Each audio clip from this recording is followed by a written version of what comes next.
okay? They finally admitted that they spent $50 million on just 7 episodes. That is, just to understand how crazy and insane that is. Now everybody back at it with another video. Make sure to like, comment, dislike, whatever you gotta do. Shout out to Candace Owens for this video. Another video about Ben Shapiro. Let's check it out. What does it say? It says, "Dear Ben, the ship is sinking." Let's watch this video. I'm hoping she got the receipt. Like always. Let's go. They finally admitted that they spent $50 million on just 7 episodes. That means they spent more per an episode than HBO spent on the first season of Game of Thrones. I want you to process that. Before we actually even get to the article, which was obviously intentionally placed in Semaphore to attract potential investors, I just want to show you this tweet from Dave Rubin, who the public sort of recently learned might not be smarter than a 5th grader because he went on to that debate show Jubilee. I've done it in the past. Charlie Kirk's done it in the past. Ben Shapiro has done it in the past.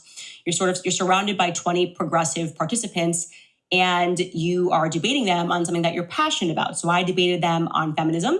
And I guess Dave Rubin decided he was going to wing it on foreign policy and Trump and economics.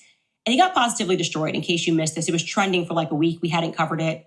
Particularly, he got destroyed on the topic of Israel and Trump's successes, because my best piece of advice for debating anyone is to not take the obviously immoral and indefensible position in the debate. Like, don't arrive at a debate defending Israel's actions in Gaza. Don't arrive at a debate defending Trump's administration right now, right? And the Iran war. So I'm going to give you an example of his inability to articulate outside of his tribalism of anything that's Israel, yay, yay, yay.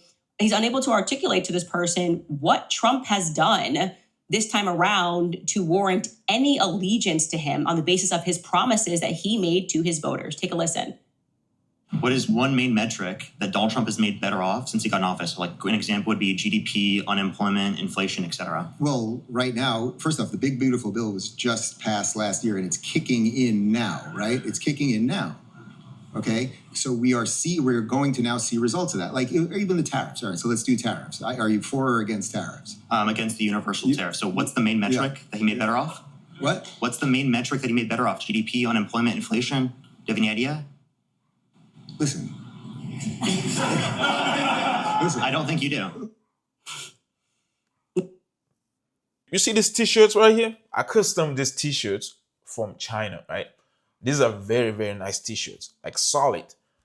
I mean, I used to buy them over here in the US, but at some point, I was just getting messages like, okay, this is discontinued. And every time I was trying to order it, it said, this is discontinued. So what I did is I contacted a company in China. I started customizing my own t-shirts, okay? And then actually, I'm pretty happy, very, very happy with them. Now, every time they come, I get to pay to receive them. I got to pay first for them to make it. I got to pay for the shipping. Now I got to pay the tariff to receive it. Before when you used to order something in China or whatever, China, out of the country or whatever, you did not get to pay for anything. You did not get to pay to receive it. Now you get to pay to receive it. Why?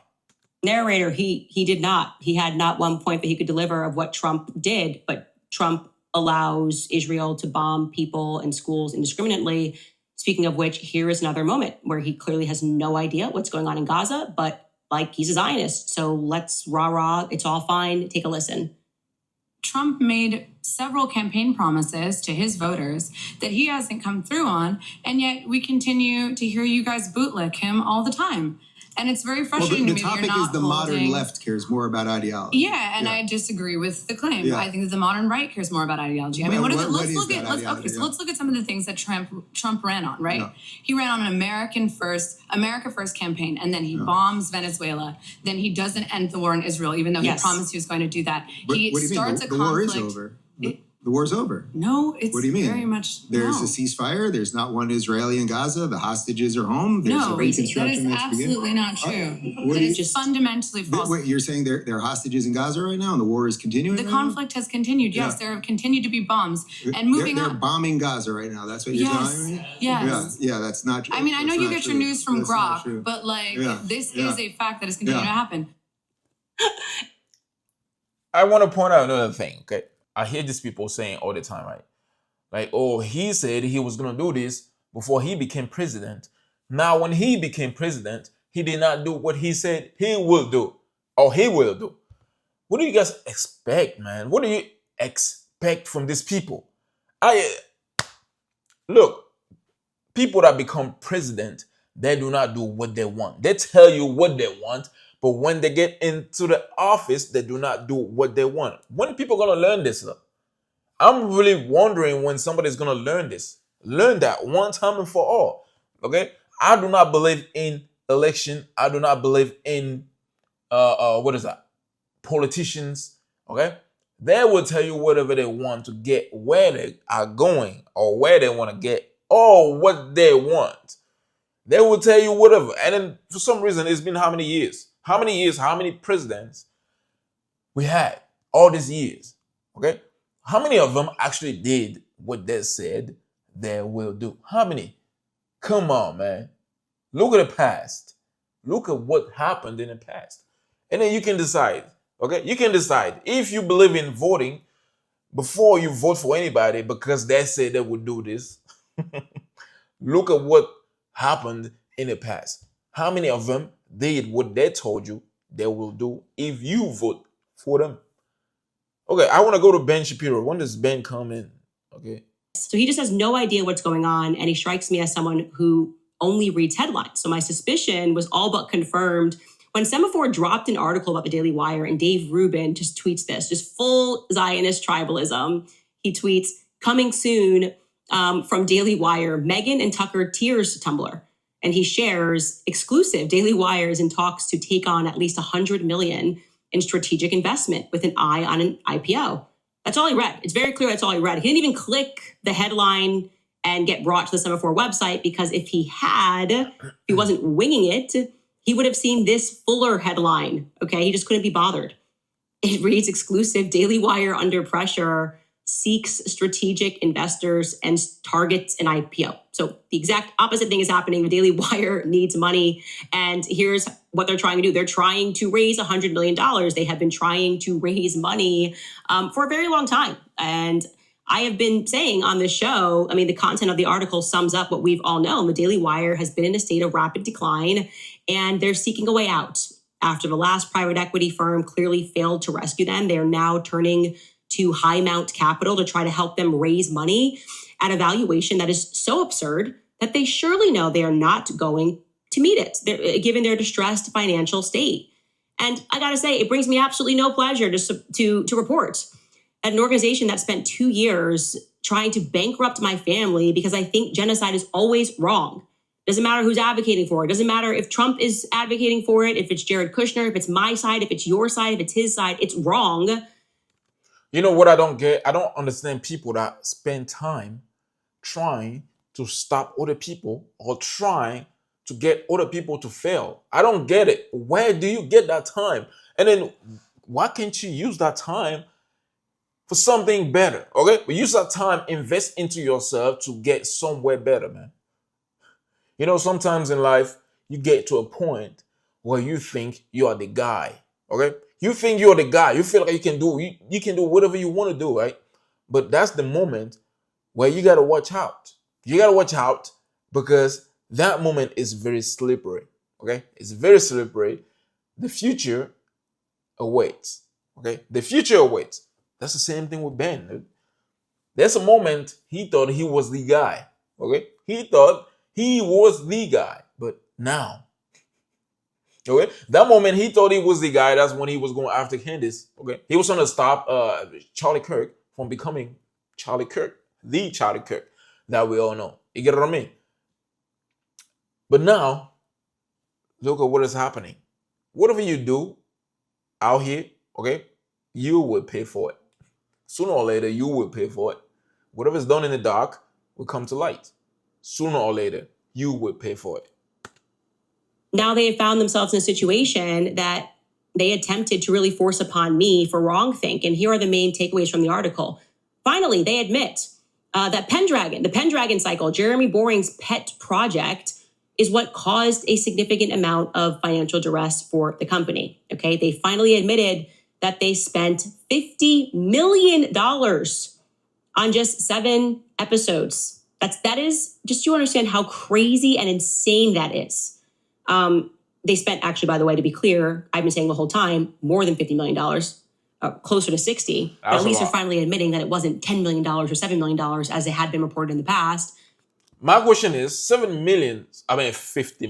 50 millions on what? What episode? Episode of what? The Daily Wire? What? I don't get it.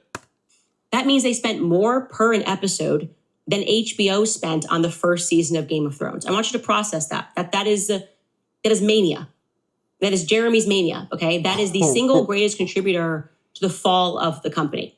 Jeremy Boring constantly needing to fulfill his childhood fantasies.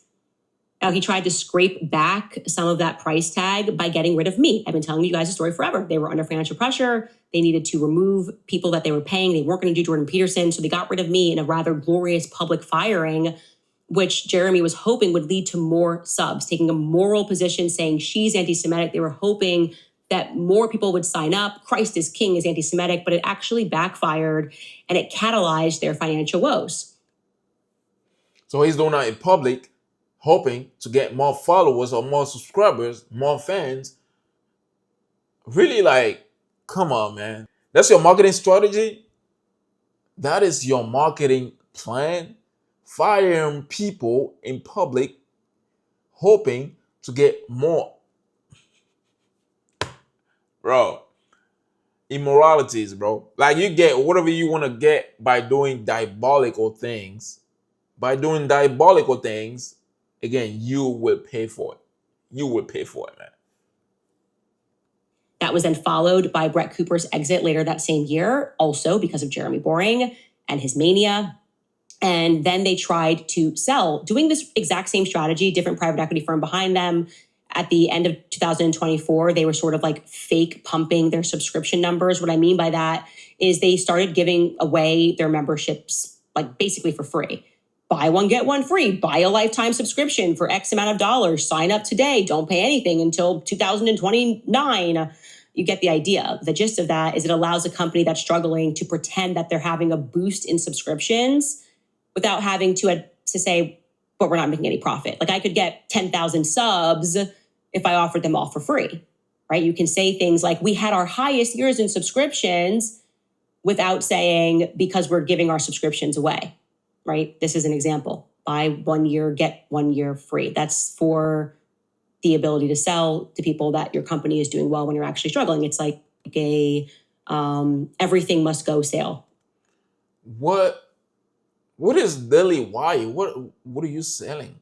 Why would anybody subscribe to that thing? What exactly is in it? News? What exactly? Sell it to me. Sell it to me. I want to buy it, but sell it first. Right. Then they go, we had the highest day of revenue. Yeah, because you offered everything for $1. Like, I love this stuff because, as many of you know, I used to work in private equity, and that particular firm that I worked at in New York City specialized in distressed debt. So I got really interested in looking at how struggling companies tried to make the numbers look better. Like, we had our best year of subscriptions. And Semaphore actually produced a chart showing the decline of a Daily Wire. It's remarkable. The revenue growth has slowed. They've admitted that they had no subscriber growth this past year. Their advertising, go back to the advertising on the right-hand side, seeing how that has dropped. I love that it's all happening the year when I left. And you can see their subscriptions as well. A complete collapse has happened. So why is this happening? Well, because they're unnecessarily awful to everyone. Thank you. You're paying for the things that you've done. You are paying for the things that you've done in the past, okay? That's it. It catches up on you. It catches up on you whether you like it or not. It just catches up on you. You got no choice. You can't do nothing. There's nothing you can do. You get what I mean? Man, make sure to shout out to Candace, Owens. Shout out to everybody out there that is doing something good for themselves. You get what I'm saying? Whatever you do, you will pay for it. Okay? If you plant mangoes in the ground, you will get mangoes. That's just it. You plant potatoes, you will get potatoes. That does not lie. It does not lie, man. You get what I mean? So, yeah. No, just easily. I'm praying to the sky and I got no fear. That's right, bro, I got no fear. Every day in my head, every day in my ears. Yeah, every day in my ears. The one drop me down and yeah, that's clear. Yeah, everything is not clear. This the end, then everything's clear. That's right, the end is near. Get away from me. All these demons, get away from me.